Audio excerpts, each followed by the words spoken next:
All right, before we start, I got to ask y'all a question. I guess what they told me.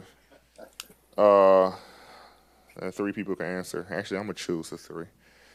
How have you prepared for the season? So it told me to ask the media members how they prepare for the season. So, Tim, you first. You have not. Me neither. Who else? Anybody else? Okay.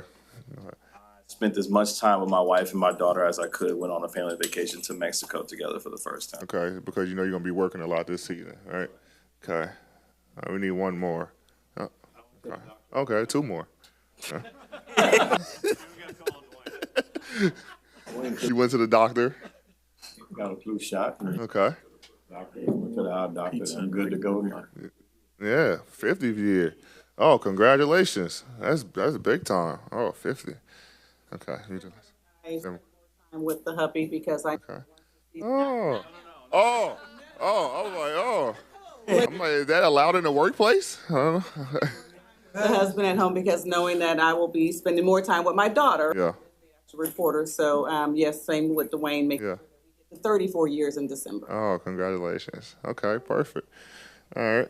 I know y'all didn't care about that, so let's ask the real questions. Okay. The game last night? On the game? Yeah, man, it bothers me. We should have won the game, to be honest, but I'll take the tie. But we're a better ball club than that. Defensively, our offense play well. Defensively, we're a better team than that. There's a guy from Chicago who now plays in Dallas turned into a Packers fan. Oh, you had to say now playing Dallas. That. I mean, you are in Dallas. Yeah, but that didn't. Fans who are wondering how you became. Yeah.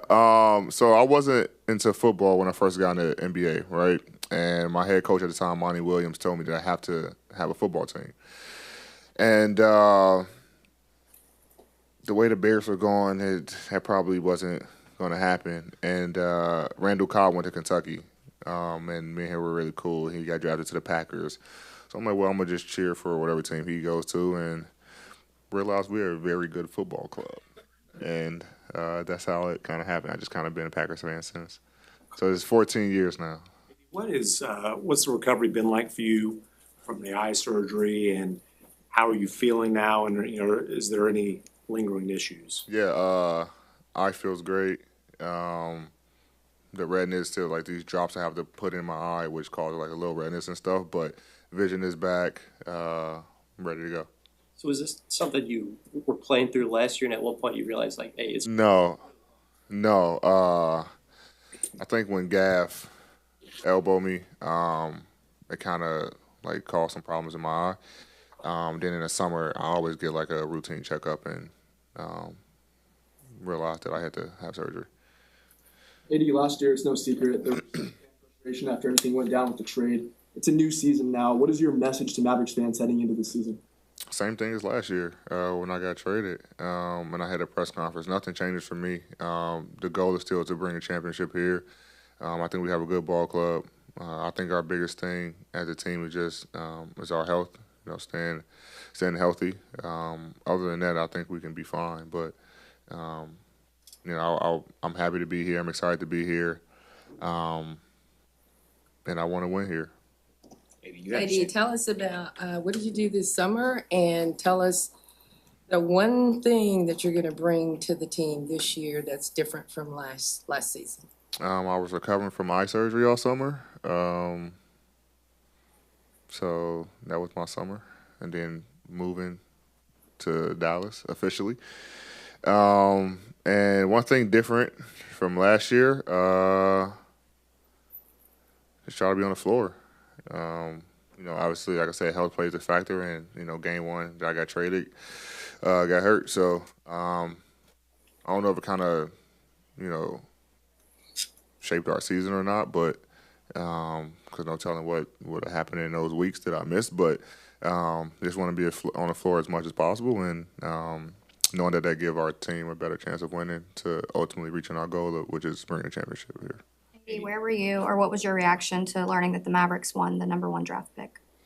To be honest, I was at my house in LA and I forgot about the lottery. I don't know. I just got a lot of texts from everyone's like Cooper Flag, and I'm like, what about Cooper Flag? And they were like, you guys got the number 1 pick, and I'm like, oh, and I turned it on, and then I'm like, oh shit, let me call Nico real quick, and Nico was obviously smiling ear to ear, and then, but yeah, I mean, obviously I was letting them enjoy the moment. I didn't talk to anybody like what we were going to do with the pick or who we were going to draft or whatever. But as things kind of settled down, they kind of told me that we were going to probably get Cooper, and I was excited, ecstatic. He's a hell of a talent, can do everything on the floor. So, it was a great moment for us. He joins you and Kai, former first-round picks. What is that relationship going to be like?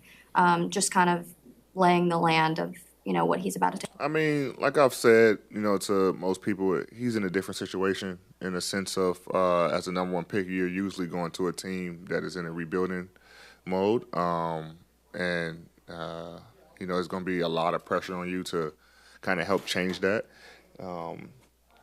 For him, like he's coming to a team that's established and have veteran talent, and he doesn't have to do as much as a normal number 1 pick has to do, if that makes sense. Now we're still gonna, ask him to beat Cooper Flag for sure, but the pressure is not on him as much as it is, a unusual number 1 pick who's going to a, usually one of the worst teams in the league. So the pressure is really non-existent for him, and we're going to try to make sure that we keep it that way. And putting the pressure, all on myself, and I'm pretty sure Kyle would do the same, and just let him focus on basketball and constantly getting better each and every day. So because we're going to need him throughout the season.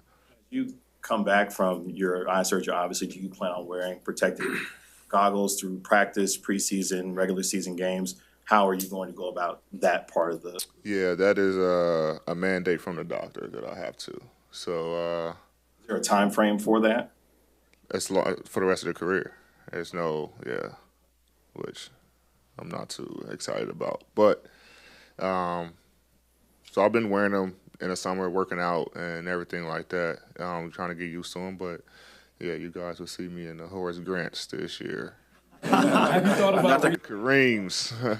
No, it won't be like that. But I will have some protective eyewear for sure. Reaching out to Amari Stoudemire, who has some other issues with his eyes. He had a special made pair of goggles that he wore. Have you thought about considering reaching out to him? I have not. I know his case what he had, and his was a little bit worse than mine. I actually talked about it, but I have not reached out to him about. Thank you, though. But I have not reached out to Stat about that. You mentioned most of your offseason being about the eye recovery, but this is not obviously your first offseason. Do you feel like you've had a better approach to how you balance family time, workout time, and how you approach it in general? Yeah. The recovery was about 4 to 5 weeks where I really had to let the eye rest and heal. So I had plenty of family time with the kids and stuff, and the wife. So, once I was able to start moving and stuff again, just start getting back to it, because usually, I'm working out and training, so I had to put it in overdrive, kind of let me catch up where I'm usually, at in the summer. But yeah, it's a balance, especially, having that summer, you kind of spend it with your family just because of when the season comes, it's go time, you're on the road, and obviously we're going away for training camp, which is just my first time in my career, going away, training camp, and then we got, game in Mexico City and all this stuff, so it'll be a little different, but yeah, that family time has reached its max for the summer. Now it's time to get back to pay the bills. So, yeah. You got some history with D'Angelo. Could you tell Mavs fans what they can expect from him until Kyrie gets back? Yeah, D'Lo's gonna push the pace. Obviously, we all know that he can score. He's an elite scorer in this league.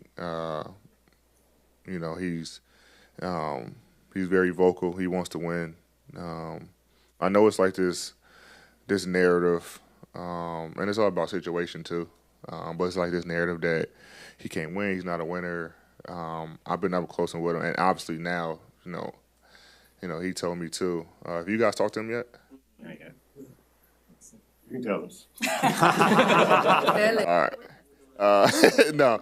I mean, we had a conversation, when we were thinking about, getting him, signing him and stuff. And, he came to me and told me that he's ready. He had other opportunities, I think, for a little bit more money, maybe a lot more money. We didn't discuss numbers, but he wanted to come here and he wanted to bet on himself. And it's all about, opportunity and situation. That's what he told me, and I think he's very excited to be here, to help us reach our goal. So we're getting motivated, D-Lo. We're getting a guy who's ready to leave it on the floor each and every night, and don't worry if he doesn't, I'll be on his ass. So, but he's ready. He's ready.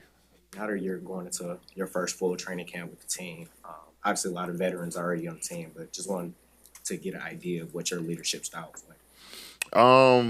Definitely just gotta be vocal with these guys. Have to. Who's that? Clay. Oh shit! I got one question left. Just being vocal. Obviously this. At some point in your career, training camps start becoming the same. But for me, just trying to lead these guys, I know they're going to be, looking on me to kind of lead them. That's kind of what J.K. and Nico have been telling me, to do all summer. So I've been texting these guys and things like that, trying to get them ready for the season, especially when Kai's out. I know they're used to him kind of, being a leader and stuff like that, but I've kind of just taken on that role with the help of actually Clay as well. Has been, 2 out of the 3 oldest guys on the team. We got a group of fairly young guys, right? Just trying to get them knowledge that I have and, try to lead them to success. You guys are going to be playing in Mexico City. You just mentioned that. Yep. What are your expectations about this game and about playing in front of the Mexican fans? Yeah, it's going to be exciting. I think I went my second year in the league with New Orleans, second or third year, I can't remember, but it was exciting. The crowd was, was great. It was a fun experience, so I'm definitely excited to go back this year as well. Willing to experience any Mexican fights over there, or Mexican who? Mexican plates, Mexican food? Oh yeah, I eat Mexican all the time. Yeah, my wife is Hispanic, so. Which one is your favorite food? Tacos. Yeah, that's it. Any tacos. I don't care. Taco. And I got a Mexican friend too who's back there, so he Hispanic guy. So yeah, and I lived in LA for 6 years, so Mexican food is very big out there. So it's I like Mexican food. Thank you. Thanks. That's it. Cool. Don't come running out, ask me no other questions either.